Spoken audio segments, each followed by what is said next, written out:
ازيكم عاملين ايه؟ يا رب تكونوا بخير وباحسن حال. كل سنه وانتم طيبين وعيد سعيد عليكم يا رب. بجد بحبكم جدا جدا جدا جدا. النهارده فيديو جديد. معلش ان انا غبت عليكم يومين، بس انتوا شايفين دخلة عيد وكده، وانا كنت مضغوطه ضغط مش طبيعي مش طبيعي. المهم ان انا مبسوطه قوي قوي قوي ان الفيديوهات اللي فاتت عجبتكم، والتغييرات اللي عملتها في بيت ماما عجبتكم، كلكم قعدتوا تدعوا لي وقعدتوا تقولوا لي كلام حلو. بجد مبسوطه جدا لكل حد جميل اشترك عندي في القناه، وناس جديده دخلت لي، وناس جديده حبتني كده من اول مره. بجد انا بحبكم قوي، وكل حد كتب لي تعليق حلو. انا بحبكم جدا جدا جدا جدا، وربنا يديم ما بيننا كده المحبه يا رب. وانا بصراحه اتبسطت، يعني على قد ما انا اتبسطت بفرحه ماما، اتبسطت كمان ان انتوا فرحتوا. يعني انا حاساكم كلكم فرحتوا لماما والله العظيم. اللي لسه ما شافش الفيديوهات بتاعت توضيب شقه ماما وكده، خشوا شوفوها. وطبعا في ناس كتيره قالوا لي يا شوشو عايزينك تكملي بقيه الشقه. ان شاء الله ان شاء الله باذن الله هنعمل حاجه مع بعض كده. بس ربنا يقدرني واعمل الكلام ده، عشان بس ما اجيش على حساب برضو ايه البيت عندي. فان شاء الله كده اركز بس في بيتي كده شويه، وبعد كده نرجع نشوف نكمل ايه في شقه ماما يعني. النهارده بقى روتين حلو جدا هيعجبكم باذن الله. طبعا رجعت بيتي، لازم طبعا اعمل في بيتي زي ما عملت عند ماما، يعني ما هو ده بيتي برضو يعني لازم. فنديله برضو الحق. انا من النوع يا جماعه شخصيتي ان انا ما بحبش اقصر في حاجه، يعني زي ما انا هعمل هنا هعمل هنا، زي ما انا اهتم بده اهتم بده. ما ينفعش عشان انا شغاله فاقصر في بيتي، ما ينفعش ان انا اقصر مع عيالي، ما ينفعش ان انا اقصر مع جوزي. فانا بحاول ان انا طبعا ده بيجي على حساب نفسي، يعني انا يعني مش موجودة اصلا. فين وفين دلوقتي بقيت ان انا اهتم بنفسي، اعمل حاجة لنفسي. طبعا كنت الاول قبل تميم بصراحة كنت بحاول ان انا اعمل حاجات لنفسي كتير، بس لما جبت تميم فالدنيا بقت ضغط عليا جامد، يعني البيت والعيال وجوزي وعيلتي. فتحس ان الدنيا مضغوطة جدا جدا معايا. وبيبقى كمان عندي في الشهر مشاوير، كذا مشوار، مش مشوار واحد، مشوار بتاع تميم، حاجات خاصة التميم، حاجات يعني عارفين اللي هو تحس انه في اولويات في الشهر لازم تتعمل. زي تطعيمات، زي حاجة اللي هي كل شهر كنت بروح اشتري اللبن ده، لازم كنت اروح مرتين في الاسبوع، مرتين في الشهر قصدي. طبعا غير مسؤولية تميم في البيت، ودلوقتي مسؤوليته بقت اكبر بكتير. لازم اسبوعين لازم اروح لماما عشان طبعا اقعد معاها وكده، عشان هي بتزعل. وطبعا لازم اروح لحماتي. فعارفين ان انا مضغوطه من كل النواحي والله العظيم. فانا رجعت بقى بيقولوا لي ان بكره وقفه العيد. بكره يعني انا خلصت عند ماما، قالوا لي ان بكره الوقفه. ايه في ايه يا جماعه؟ هو بكره الوقفه والله العظيم اقسم لكم بالله ما كنت جايبه شراب للعيال، ما كنتش جايبه شراب لولادي. فاعمل ايه طيب؟ وانا حتى ما جبتش لنفسي بلوزه اروح اعيد بيها عند ماما ولا عند حماتي ولا كده. يعني اول يوم ده الواحد بيروح لبس جديد كده، ما فيش الكلام ده. عملت ايه بقى؟ جريت طبعا جري. اليوم ده اليوم اللي انا رجعت فيه ده رحت بسرعه جبت تاني يوم يعني. جبت الحاجة، جبت لبس ولادي وكده، وجبت لهم بقى لعب للعيد، وجبت لهم حاجات وكده، وجبنا طلبات البيت اللي ناقصه يعني بصوا ظبطت الشقه الحمد لله، بس ما نضفتش حاجه. يعني يعتبر انا ما نضفتش اي حاجه، كل ده انا بعمله اهو معاكم. يعني بنعمله امتى؟ في العيد اصلا، يعني انا يعتبر بنضف في العيد، تخيلوا. المهم ان انا بقى ايه، رحت جبت لبس الولادي وكده، وهوريكم طبعا اللبس وهوريكم كل حاجه. ورحت كمان، معلش يا جماعه الموبايل كان بيرن. وكمان اياد قال لي لا انا عايز حاجه حلوه للعيد، قلت له عايز ايه؟ قال لي عايز تورته، قلت له ماشي. رحت قلت انا مش هخلي في نفسه حاجه، احنا في عيد يا جماعه. رحت بقى جبت له تورتايه برده حلوه قوي قوي قوي، وهقول لكم جايباها منين. بصوا يعني العيد بيبقى عايز حلويات عامه، اي حلويات بقى، حلويات شرقيه كحك بوتيفور اي حاجه. المهم ان العيد ده بيبقى لازم حاجه حلوه في البيت بصراحه، جنب الاكل والفته والكلام ده. فالنهارده ان شاء الله هنعمل مع بعض الروتين بتاع البيت وكده، وهنعمل كمان فته وهنتظبط يعني. المهم كملوا الروتين عشان نشوف هنعمل ايه في الشقه. طبعا انا ما ينفعش ان انا خلاص دخلت فما معرفتش ما لحقتش انضف خلاص بقى شكرا، لا. انا ده تاني يوم العيد النهارده ان شاء الله الفيديو هينزل لكم. فمسكت بقى الشقه طبعا. انا امبارح طبعا عيدت على اهلي وعيدت على حماتي والدنيا زي الفل وتمام التمام.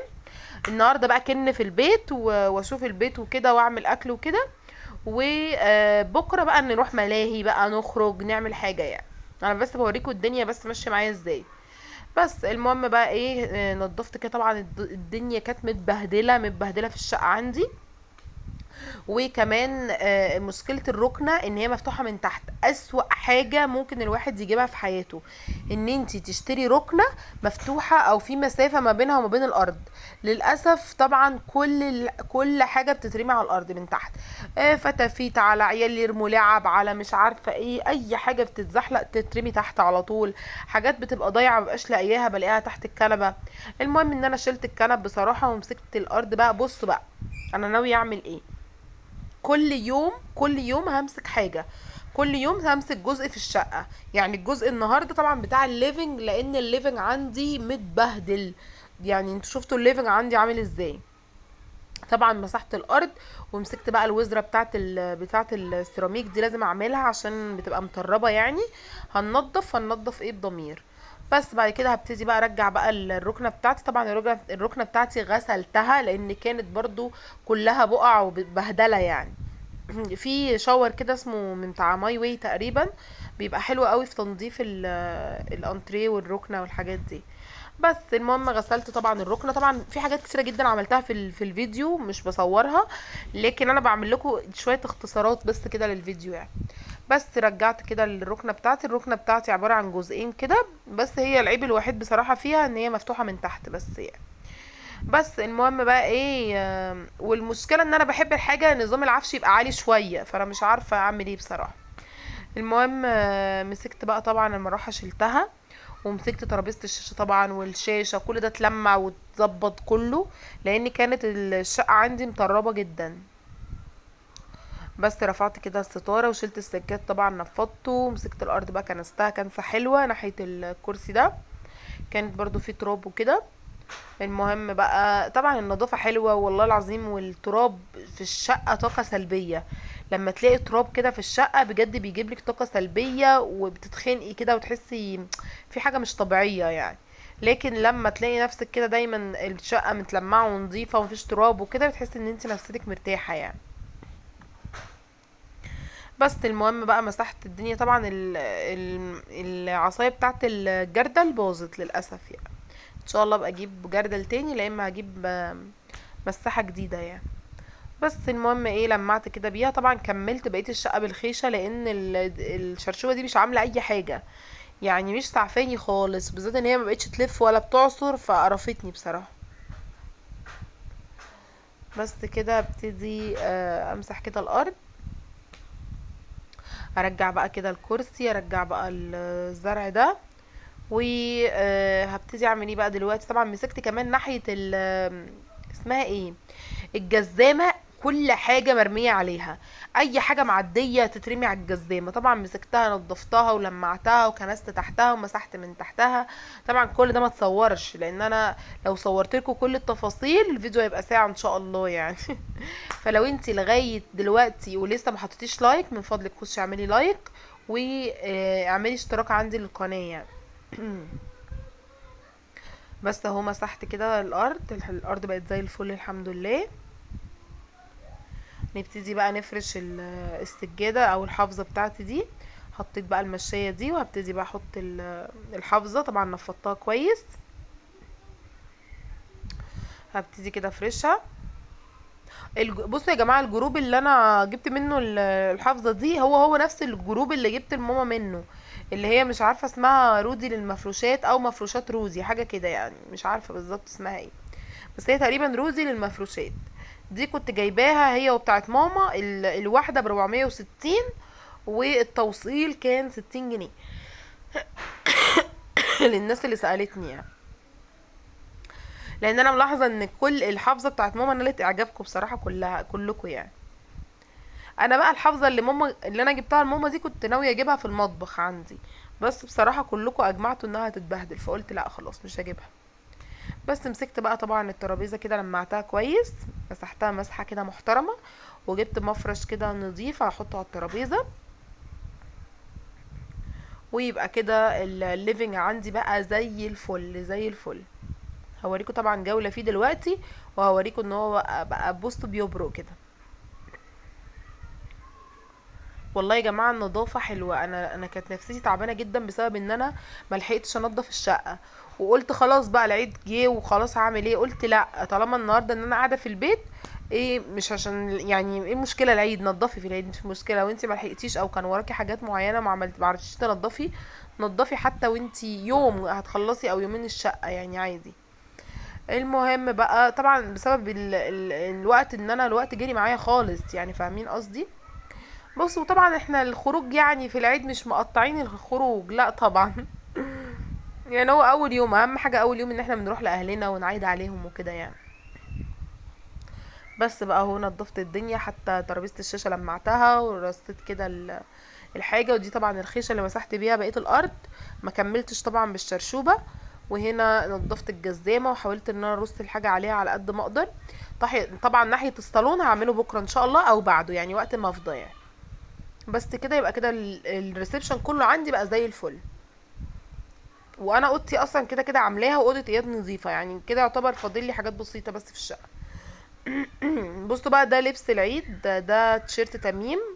جبت له تيشيرتين كده، هو عنده شورتات كتير وعنده بناطيل يعني، فجبت له بس تيشيرتات. جبت له التيشيرت الاسود ده، وجبت له التيشيرت ده برضو شكله كيوت كده وعجبني. وجبت له كمان شرابات هو واياد، وجبت له بص الشوز دي لايقه قوي برضو، عنده زيها برضو سودا. وجبت التميم، جبت لاياد بقى التيشيرت ده، وجبت له الشورت ده عليه. وبص بقى الطاقية الكيوت دي جبتها له برضو لاياد، شكله تحفه قوي، تحس ان هو رايح يكتشف اثار او حاجه. بس وجبت بقى ليا البلوزه دي، ما جبتش غير بلوزه يعني، جبت بلوزه وطرحه ونضاره بس. كده كده البنطلون عندي بنطلون وعندي كوتشي من العيد اللي فات، فجبت بس البلوزه دي، هي فيها بيج كده، وجبت طرحه بيج في لبني. وانا عندي البنطلون ده من العيد الصغير، وعندي كوتشي، فكده حلو قوي. جبت كمان، لا حماتي جابت لي بيجامه، فقلت بقى ايه دي بيجامه العيد، خلاص جابتها لي عشان عيد ميلادي يعني. هوريها لكم برضو، بصوا النضاره شكلها كيوت جدا. بس دي البيجامه اللي حماتي جابتها لي، حلوه قوي. هوريكم برضو شكلها، لبستها بقى يوم الوقفه. بصوا الجمال بقى، شكلها كيوت كيوت كيوت. بصوا. البنطلون ليموني كده، عجبني قوي لون البنطلون. بس بقى عملت كده دورة غسيل بقى، عشان كنتش بقى لي بقول لكم كام يوم بقى بعمل لماما وكده، مكنتش فاضيه. فقلت لا عايزه اغسل كده كام دوره كده غسيل. هي الدوره بتقعد ساعه الا طبعا، فبنجز حالي، فبعمل مثلا مرتين تلاتة كده، اخلص بقى الهدوم اللي عليا. بس بقى اوريكم التورته، طبعا معلش انا اسفه ان هي اتنسفت. لان انا كنت جايباها من يوم الوقفه، فكلنا منها يوم الوقفه، وكلنا منها في اول يوم العيد وكده، فانا صورتها لكم دي تاني يوم العيد. فالجريمه دي بصوا بقى، خرابي، طعمها تحفه تحفه.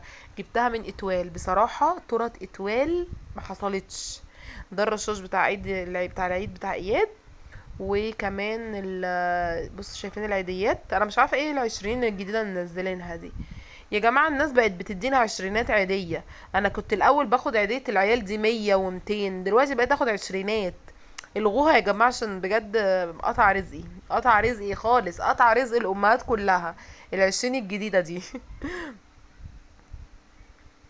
بس كده هبتدي بقى اعمل ايه يا ربي، ادخل بقى اعمل المواعين.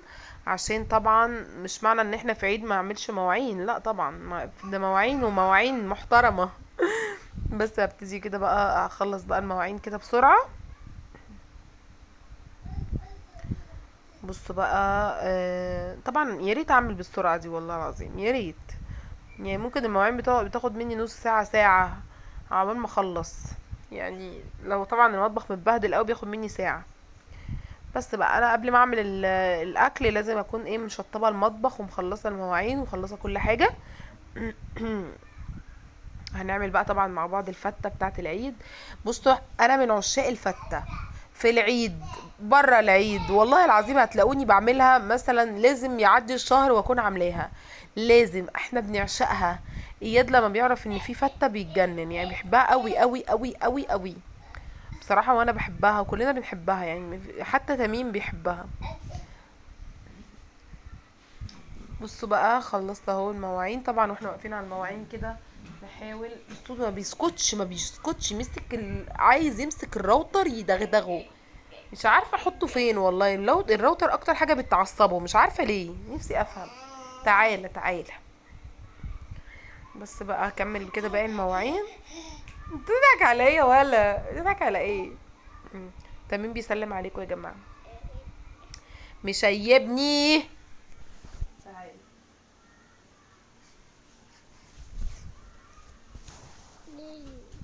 بس بقى هندخل بقى نعمل الاكل بتاعنا. تعالى تعالى.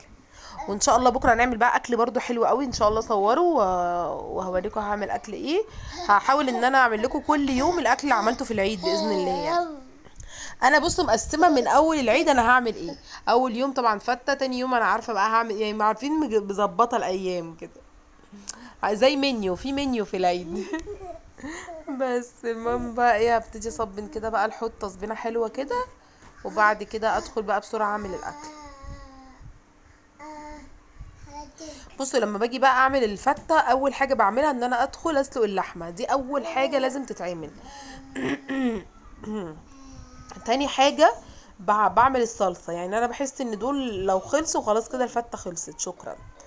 فاول حاجه كده طلعت كيس لحمه. انا اللحمه اللي بستعملها موزه، دي اكتر نوع لحمه بيبقى طري وناعم وبيستوي معايا على طول. هبتدي كده اسلقها واحط عليها هحط عليها بيشدني من شعري يا جماعه معلش. هحط عليها بصلايه وطماطمايه وحبهان وشويه فلفل اسود ونص معلقه سكر عشان اللحمه تستوي معايا بسرعه. بعد كده هبتدي اعمل الصلصه بتاعت الفته. بحط كده سمنه، وبعد كده ابتدي انزل بالثوم. يا ابني اقعد بقى الله يهديك عليا. انزل كده بالثوم واشوح بقى الثوم كده كويس، وبعد كده انزل بالخل، وبعد كده عصير الطماطم بتاعي. طبعا لو انت جديده اول مره تشوفي طريقتي في الفته، دي اكتر طريقه والله بجد، مش عشان حاجه، بس دي اكتر طريقه فته هتعجبك بجد. يعني انا جربت كذا طريقه، دي اكتر طريقه عجبتنا جدا جدا جدا يعني. بصوا احط بقى الخل بتاعي، وبعد كده ابتدي انزل بقى بعصير الطماطم. بصوا بقى بنحط ايه على الصلصه بتاعتنا: ملح، فلفل اسود، كمون، كزبره ناشفه، عايزه حبه شطه حطي براحتك. بس الكمون والكزبره الناشفه حاولي تحطيهم عشان بيدي طعم حلو قوي للصلصه. بس كده تمام. هنبتدي بقى كده، وممكن لو بقى ملقيتيش الطماطم مش حمرا قوي ممكن تزودي لها معلقه صلصه. هسيبها بقى تعيش مع نفسها ورا كده تستبك، وابتدي بقى اعمل العيش. التركايه دي لازم تتعمل جو بقى، حطيه في الفرن، ده ما بياكلش مع الفته خالص، بحسه طعمه مش حلو زي ما بيتحمر. انا جربته قبل كده كتير قوي في الفرن، وبحمصه في الفرن بجد بيبقى طعمه غير الطعم ده خالص. احلى طريقه هي التشويح ده، ان انت تشوحيه مع سمنه. هو ده اصل هي فته يا جماعه، ما معلش، وهي اصلا كده كده تخن بس. فهي دي كليها صح والله يا جماعه. حتى لو هتاكلي قطعه صغيره بس الطعم تحفه تحفه تحفه. ان انت تقصي كده العيش بقى بالمقص، تبتدي تشوحيه مع السمنه، ترشي عليه بقى شويه الملح، شويه الفلفل الاسود. يا خرابي على الجمال، يعني حاجه كده تحفه. وريحته وهو بيتشوح مش ممكن بجد، ريحته تحفه. يعني احنا بيبقى هين علينا ناكله كده من غير الفته اصلا من كتر ما هو طعمه بيبقى حلو. لا لا لا لا نو. انت بتاكل ايه يا ابني؟ اي حاجه كده على بقك، اي حاجه. نو نو نو. ولا كاني بقول نو ولا اي حاجه، ولا كاني بتكلم اصلا. الحمد لله. مفيش شخصيه مع العيال، مفيش شخصيه خالص. بصوا بقى الرز بقى عشان يطلع معاكي حلو، حاولي ان انتي تحمصيه جامد قوي. يعني تحطي الرز الابيض ده تفضلي تشوحي فيه ما تسيبوهوش عشان يفضل مفلفل معاكي. بصي بقى في ناس بتسقيه شوربه اللحمه، انا مش من الناس دي خالص. ليه بقى؟ اللي بلاقي شوربه اللحمه بتاعتي بتغمق لي الرز بتاعي. يعني عامه شوربه الفراخ بتبقى حلوه ولونها فاتح وكده، لكن اللحمه طبعا لونها بيبقى غامق شويه عن العادي، عن الفراخ يعني. فانا لما بسقي بيها الرز بلاقيه بصراحه بيغمق معايا خالص، فبسقيه ميه عاديه جدا جدا جدا من الحنفيه، ما فيهاش اي مشكله يعني. وطبعا بديها رشه شوربه كده في الاخر خالص، حبه شوربه صغيرين جدا عشان ما يغمقليش الرز بتاعي. بصوا الشوربه يعني، بصوا لونها، لو كنت حطيتها على الرز كان هيبقى مغمق يعني. بس بقى حطيت كده معلقه التركايه دي برضو حلوه جدا، تحطي صلصه مع العيش، صلصه اللي احنا عملناها دي، وتحطي بقى الشوربه بتاعتك، تزودي بقى الشوربه بتاعتك وتقلبيها كده كويس. وبعد كده نبتدي، امسكوا اياد والنبي بعد اذنك، هنبتدي بقى نحط ما تكتريش شوربه قوي عشان ايه ما يبقاش معجن معاكي العيش. طب امسكوا. الحته اتقطمت. معلش انت نزله تحت. انت مستني لغايه ما يشدها يعني ولا ايه؟ مش فاهم. هبتدي كده ارص العيش، بعد كده ابتدي انزل بقى بالرز سخن خالص. الرز ده يا جماعه تحطوه وانتوا يعني يبقى لسه مستوي حالا، فاهمين؟ هو اللي قطع دي؟ نزله في الارض. هو لسه الرز دلوقتي مستوي حالا، حطيته بقى فوق العيش على طول عشان يطرلك العيش كده ويبقى حلو. بس وطبعا الفته بتتقدم سخنه يعني على طول، يبقى تبقى لسه خلصانه تتقدم على طول. بس هرص بقى العيش بتاعي ده حوالي 2.5 كوباية رز. طبعا انا عامله صينيه فته كبيره يعني، فته يعني صينيه محترمه. بس هرش بقى، هرص كده الرز بتاعي، وهحط بقى الصلصه عليها كلها كده، افردها عليها. هداري بقى كل العيش كده،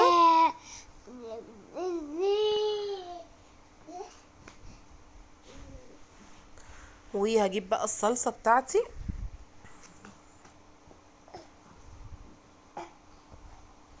يا ابني بس فرق بقى، بس فرق، يا خرب بيت الفرق، انا اعصابي تعبت والله. هحط بقى الصلصه بتاعتي، بصوا بقى لونها حلو ازاي. ابتدي كده افردها بقى كلها كده على الفته. طبعا اتبقى شويه شلتهم في التلاجة عشان هعمل بيهم حاجه بكره يعني. ماما زمان هاجي. غني غني غني يلا غني. وبحب اقدم بقى مع الفته شويه شوربه بقى، شويه صلصه اللي عايز يزود يعني. بس كده فردت بقى الصلصه اهي على الفته، وهنبتدي بقى نرص اللحمه بتاعتي، تبقى الفته اهي كده خلصت. انا بصوا بحب اللحمه بصراحه مسلوقه. اللي عايز يعني مثلا جوزي لما بياكلها محمره، انا بحبها بصراحه مسلوقه، بحبها جدا جدا مسلوقه. فدي حريه شخصيه يعني، عايزين تحمروها حمروها. هنرش عليها بقى شويه ملح وفلفل اسود وحبه شوربه كده على الوش. ومعلش يا جماعه انا اسفه على الدوشه دي. يا رب الفيديو يكون عجبكم، لو عجبكم ما تنسوش اللايك والاشتراك، واستنوني في فيديو جديد، ويلا مع السلامه. بس ممكن تلاقي